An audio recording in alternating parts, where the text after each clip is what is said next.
우리나라는 조이팔 사건 워낙 유명하죠. 단군 이래 최대 사기범으로 불리는 다단계 사기투자업체 회장 조희팔 씨. 7만여 명을 상대로 5조 원 넘는 범죄 규모. 금융 다단계 범죄를 저질렀습니다. 근데 조이팔 사건은 앞에 말씀드렸던 메이도프 사건보다 더 악랄한 사건이에요. 왜냐하면 메이도프는 그나마 대상들이 좀 금융회사들이 많았어요. 근데 조이팔은 말 그대로 서민의 등을 친 그것도 수많은 피해. 우리나라에서는 뭐 있을 수 없을 정도의 큰 피해를 냈던 사건인데 사건의 경위는 이렇습니다. 조이팔이 1957년생인데 어렸을 때는 좀 막노동이라고 하죠. 몸 쓰는 노동을 좀 많이 하던 사람인데 어느 순간 이런 사기에 눈을 떴다고 합니다. 사기에 눈을 떠서 2004년에 어떤 새로운 돈을 버는 방법을 가져옵니다. 물론 아까도 말씀드렸지만 이 방법은 그럴듯한 방법이면 돼요. 뭐냐는 상관없습니다. 이 사람이 내세운 거는 요즘에 나이 든 사람이 많이 늘어나니까 의료기기의 수요가 늘어날 거다. 그러니까 나한테 돈을 주면 내가 그 돈으로 의료기기를 사서 이걸 리스를 해주겠다. 많은 사람들한테. 그럼 매달 그 리스료가 들어올 테니까 우리 수익률이 되게 좋을 거야. 그러니까 나한테 돈을 줘. 내가 의료기기를 사게. 그래서 처음에는 네가 그걸 팔 수 있을까라는 생각을 많이 하니까 사람들이 돈을 조금씩 줬죠. 근데 앞에서 폰지 사기 때처럼 조금 준 거에 대한 수익률을 약속된 대로 줍니다. 이 조이팔이 약속했던 수익률이 8개월에 32% 이상의 수익률을 보장을 해줘요. 이렇게 하고 몇 달에 걸쳐서 사람들한테 실제로 투자한 사람들한테 돈을 줍니다. 수익률이 엄청 좋잖아요. 그러니까 입소문이 퍼져요. 입소문이 퍼져갖고 너도 나도 여기 투자를 하기 시작하고 조이팔이 법인을 세웁니다. 법인을 세우고 대리점 같은 걸 만들어요. 전국에다 대리점을 쫙 뿌려요. 그 의료기기를 파는. 가면은 의료기기가 전시도 돼 있어요. 네. 전국의 센터만 49곳을 만들어서 사기를 조직적으로 쳤다 그럽니다. 그럼 사업 설명해야 하는데 지금까지 이렇게 많은 사람들이 다 수익을 받아갔다. 당신은 뭐 하십니까? 뭐 이런 소리를 하는 거니까. 그래서 실제로 엄청나게 많은 돈이 몰립니다. 이 조이팔 사건도 밝혀진 이유는 뻔합니다. 원래 이 조이팔이라는 사람부터 이렇게 메이도프처럼 수십 년을 하려고 한 생각이 없었어요. 네. 왜냐면 그런 명망이 없잖아요. 누가 보더라도 금방 무너지기 때문에 최대한의 돈을 빨리. 빨아들여 쓴 그 순간에 갑자기 전화를 안 받아요. 센터에 전화를 안 받고 뭐지? 가보니까 문이 닫혀 있어요. 회장이라는 조이팔 어디 갔어 했더니 행방부 못 찾습니다. 그때서야 부랴부랴 이제 검찰에 뭐 전화하고 금융감독원에 전화해서 2008년에 경찰이 회사를 압수수색하게 되는데요. 이 조이팔 일당은 전산망을 다 부셔버리고 컴퓨터를 다 부셔버리고 돈을 들고 이미 도망갔다고 하고요. 그래서 제가 알기에 이 조이팔 사건의 총 피해액이 지금 1조를 결국에는 넘어가게 되는데요. 이 재수사에서 밝혀진 피해자만 7만 명이라고 하니까 뭐 어마어마한 숫자죠. 정말 상상하기 힘든 피해자가 그냥 발생한. 우리나라 역대 최대 사기 사건인 거죠. 뭐 숫자로나 규모로나 뭐 믿기지 않는 숫자니까요. 엄청난 안타까운 사건이었다고 할 수 있습니다. 수조 원에 이르는 최대 피라미드 사기 사건이 났습니다. 처음엔 꼬박꼬박 배당금을 지급했으나 지난달부터 돈을 주지 않다가 이달 초 갑자기 업체 대표 등 운영자들이 돈을 챙겨 달아났습니다. 피해자들 가운데 상당수는 주부들로 다단계 판매의 특성상 대부분 주위 사람들을 끌어들인 것으로 알려졌습니다. 사장님 8천까지 더 하려면 많이 깔아놔가지고 진짜 집에 들어가기도 뭐해. 여기 우리 집 바닥에서 죽는다고. 그 같은 방식의 폰지 사기인가요? 조이팔도? 똑같죠. 뒷사람의 돈으로 앞사람만 이익을 얻고 뒷사람의 돈은 보장되지 않는 이런 비즈니스 모델을 당연히 사기. 범죄죠. 사기 범죄. 근데 더 안 좋은 게 2008년 12월에 이 조이팔이 중국으로 밀항을 합니다. 우리나라에 있으면 잡힐 거 하고 돈을 쓸 수가 없잖아요. 누구 다 얼굴을 아니까. 근데 밀항에도 잡아야 되지 않겠냐. 인터폴 같은 거를 통해서. 그렇죠. 워낙 피해가 크니까. 워낙 유명한 사건이니까 전 국민이 다 관심을 가졌는데 저 3년 뒤에 어떤 일이 이 동영상이 하나가 한국으로 들어옵니다. 그래서 2011년 12월 조 씨가 중국에서 심장마비로 사망했다. 라고 발표가 나죠. 발표가 나죠. 다단계 사기왕 조희팔 씨의 시신이 투명한 관 속에 놓여 있습니다. 경찰은 조 씨가 급성 심근경색으로 숨졌다고 밝혔습니다. 그 죽음을 두고 이 얘기가 많았어요. 예, 동영상이 오잖아요. 봐라 죽었다. 가장 먼저 든 의심은 화장 들어가는 사람을 왜 찍었고 굳이 얼굴 보이게 유리관으로 보란 말이야 하면서 이렇게 찍어갖고 가서 했다는 거. 또 뭐 사망 진단서에 뭐 중국 공안 뭐 도장이 안 맞았다, 사망 일자, 화장 일자가 안 맞았다 등등등등 많은 의혹이 나왔지만 결국에는 화장을 했기 때문에 사망으로 판정이 났던 사건이었죠. 뭐 이 조이팔 사건 때문에 실제로 뭐 가정이 파탄난 건 부지기수고 자살하시는 분도 뭐 많이 생겼다고 하고, 그래서 너무 피해가 크니까 그 검찰이 2014년에 조이팔 사건을 이제 재수사합니다. 전부 재수사를 해서 뭔가 큰 기대를 했는데 다시 한번 사망한 것이 맞다 이렇게 나오면서 2016년 6월 28일 날 조 씨가 사망했고 공소권 없음으로 처분을 내리면서 수사가 지금 종결됐죠. 희대 사기꾼 조희팔이 진짜 중국에서 사망한 걸로 검찰이 수사의 결론을 내렸습니다. 조 씨 가족들이 촬영한 이 영상에 대해 검찰은 위조 흔적이 없다고 밝혔습니다. 장례식 참석자들의 진술이 일치했다는 점과 함께 검찰이 조 씨가 사망한 것으로 결론 내린 근거입니다. 결국 조이팔의 죽음은 이제 뭐 명확히 밝혀지지 않았습니다. 다만 명확히 남은 거는 피해자들이 남아있죠.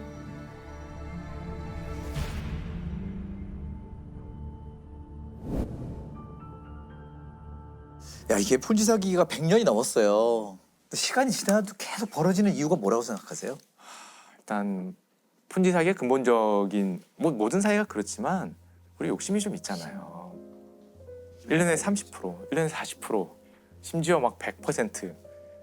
그렇게 훌륭한 돈을 버는 모델이 잘 없습니다, 이 세상에. 잘 있으면은 그건 어떻게 되냐? 상장 회사가 돼요. 그렇죠. 거기 투자하려고 그렇게 뛰어다니는 사람들도 못 찾는데 갑자기 어느 날 누군가가 나한테 와서 30%, 20%, 뭐 50%를 보장한다면 뭔가 문제가 있는 거죠. 저는 보장이란 말이 제일 위험한 말 같아요. 보장은 불가능합니다. 그렇죠. 섣불리 보장이라고 얘기한다는 말은 다른 말로 하면은 위험이라는 말을 숨기는 거예요.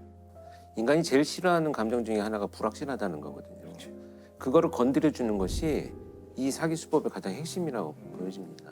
나는 보장할 수 있어 라는 한마디만 있어도 꿈과 희망을 가진 사람들은 의존하게 되거든요. 그렇죠. 그런데 정말 유명한 말이 있어요. 아마 다 아실 거예요. 미국 경제학자 밀턴 프리드먼이 한 얘기인데 세상에 공짜 점심은 없다. 그러니까 수익이 있으면 위험도 있다. 그렇죠. 위험이 있으면 수익이 있고 두 개가 같이 가는 겁니다. 그러니까 좀 솔깃한 귀를 조금만 좀 무디게 만드는 게 좀 필요하지 않나. 플란트 업체 연초부터 사람들의 입에 오르내렸죠. 금액이 너무 커서 놀랐어요. 금액이 너무 컸죠. 예. 자본금이 2천억 원 조금 넘는데 횡령한 금액이 2,200억 원이 넘어요. 그 회사 자본금보다 더 많이 횡령을. 도대체 2천억을 어떻게 횡령하죠? 그러니까. 그리고 안 들키게? 한국에서 상장사에서 발생한 횡령 사건 중에 액수가 제일 큰 사건이라고 해요. 국내 1위 치과용 임플란트 제조 회사인 옥템의 자금 담당 직원이 회사 돈 1,800억 원을 횡령한 사실이 드러난 겁니다. 옥템 임플란트는 이 씨가 235억 원을 추가 횡령한 사실을 확인했다고 밝혔습니다. 횡령 혐의의 액수는 2,215억 원으로 늘었습니다. 상장사 횡령으론 사상 최고 규모입니다. 재무팀장 이 씨는 회사에 정기적으로 계좌 잔고증명서와 입출금 내역을 보고한 일을 했습니다. 회사는 이 씨가 이 잔고증명서를 위조했다고 밝혔습니다. 이 재무팀장 이 씨라고 할게요. 이 씨는 작년 12월 30일부터 출근을 안 합니다. 12월 31일에 이 회사 이제 연말 결산을 하는데 그때 회사가 그걸 알았어요. 상장 회사니까 공시를 해야 되는 거죠. 그렇죠. 네, 상장 회사니까. 우리 회사의 재무팀장이 횡령을 해서 경찰에 고발을 했습니다. 투자자들이 이걸 보고 정말 네. 액수가 너무 크니까 이 한국거래소에서 바로 이 회사 주식은 거래를 중단을 시키고 뭐 입출금 내역, 뭐 회사의 뭐 자금 수지, 뭐 잔액 증명서 이런 거를 위조한 다음에 회사 돈을 자기 은행, 자기 주식 계좌 이렇게 뭐 이체하는 수법을 썼대요. 이것도 사실 저는 이해가 안 갑니다. 2,200억. 되게 단순하더라고요, 수법이. 음모론도 많이 나왔죠. 그래가지고 이게 사실은 뭐 사주와 내부에, 뭐 사주와 있다. 뭐다 뭐 그 돈으로 뭘 했어요? 1kg짜리 금괴가 855개가 나왔어요. 850. 681억 원어치를 산 거라고 합니다. 이게 금괴가 집에서 나오고 가족 명의로 뭐 리조트 회원권도 사고 건물도 사고 주식 투자를 해가지고 761억은 날리고 이제 특정 주식을 하루에 몰아서 삽니다. 근데 문제는 그 주식이 그 다음부터 완전히 꼬꾸라지는 거예요. 무모하다. 그러니까 거기 있는 돈을 다 빼요. 안타까운 건 그 사람이 뺀 다음에 가격이 올랐어요. 맞아요. 그랬어요. 자기가 주식 투자를 해서 다시 넣으려고 했던 것 같아요. 횡령하는 사람들이 모두 다 그렇잖아요. 따서 갚겠다. 채워 넣었어도 횡령인 거죠. 그럼 1억 채워 넣었어도 범죄죠. 1억 뺐다가 1억 넣었어도. 그럼 뭐 따면 내 거고 잃으면 네 겁니까? 이게 말이 안 되는 거기 때문에 말이 채워 넣어도 범죄인 거죠. 그래서 주식 투자를 해가지고 761억은 날리고. 그러니까 그러고도 회사가 굴러갈 돈이 있었다는 얘기인가요 지금? 회사의 자본금을 다 쓴 게 아니라 2020년 자본금이 예를 들면 2천억이었다면 그러니까 2천억은 기존에 있던 건 다 뺐는데 빼고 2021년간 한 몇백억 벌었겠죠. 고해 번 이익금은 남아 있었어요. 그러니까 회사가 이 돈을 다 날렸느냐라고 이제 사람들이 많이 걱정을 하는데 수사기관에서는 한 1,414억 원 정도 그 정도는 회수할 수 있을 것 같다. 이렇게 얘기를 하고 있어요. 기소하기 전에 몰수하고 추징된 금액이 394억 원이고요. 그리고 이제 이 재무팀장이 자기가 반납한 돈이 있습니다. 반납을 해도 이 사람이 횡령한 액수는 2천억이 되는 건가요? 그럼요. 예. 그거에 대한 죄값을. 맞아요. 예. 반환한 게 나중에 참작은 될 수 있을지라도 범행했던 그 기수 시기 당시의 그 금액으로 판단하기 때문에 이 사람이 횡령한 금액은 2,200억 원이 맞는 거예요. 진짜 너무 대담하네요. 아예 걸릴 걸 각오할 수도 있겠다는 생각이 좀 들기도 해요. 이 횡령 범죄들 정말 오랫동안 계속 횡령 범죄 나오고 있거든요. 막을 수 있는 방법 없을까요? 이런 화이트 범죄에 대해서 단호하게 처벌받는 모습을 우리나라가 잘 보지를 못했어요. 화이트 칼라 범죄자에 대해서 약간 인식이 그 범죄자랑 인식이 좀 다른 것도 있을 것 같고 마늘밭에 묻어놔도 택도 없다는 인식을 어떤 방식으로든 좀 주는 게 좀 필요한 것 같아요. 사회적 인식이 몇 년 살다가 마늘밭 파고 평생 부유하게 살지 뭐 이게 너무 큰 것 같아서 이거를 좀 어떻게 하면은 없앨 수 있을지 좀 고민을 해야 되지 않을까. 그럼 언론에서 그런 거 한번 본 적 있는 것 같은데 아이들한테 10억을 뭐 줄 테니까 감옥에 1년 가는 거 어떠냐 물어봤을 때 상당히 많은 아이들이 간다. 그러죠 뭐 이랬다고 알고 있는데 맞죠? 전과자가 되는 건데도 아이들이 그 신경 안 쓰고 10억이라는 돈에 그냥 혹해서 부자가 되고 싶은 욕망도 커졌고 그러니까 돈을 버는 데 있어서 방법이 무엇이든 상관없다는 것이 이미 수많은 사례로 학습이 되어서 그러니까 우리가 이미 나쁜 방식으로 버는 돈에 대해서 그냥 부러워할 뿐이지 그걸 진짜로 그걸 나쁘게 보고 있는지에 대해서 잘 모르겠어요. 그 영앤리치 열풍, 그 젊은이들이 영앤리치를 너무 좋아하고 영앤리치로 보이는 어떤 셀럽들을 좋아하고 이게 갑자기 나온 게 아니에요. 한 10년쯤 전부터 그 드라마의 주인공이 실장님들이 나오면서 뭐 재벌 3세 그분이 재벌 3세 그 실장이 되기 위해서 뭘 밑바닥에서 뭘 한 게 아니라 그냥 아버지가 회장님이라 가지고 된 이런 사람이 남자 주인공이 되고 이런 사람과 사랑에 빠지고 싶은 뭐 이런 얘기들이 막 너무 이렇게 슬슬 스며들다가 이젠 영앤리치가 그렇게 대놓고 좋아할 일인가? 이런 생각도 합니다. 돈과 부자라는 꿈도 좋지만은 그 과정이 너무 중요하다는 생각들을 한 번씩 해보는 알쓸밤저 보는 이 시간이 됐으면 좋겠습니다.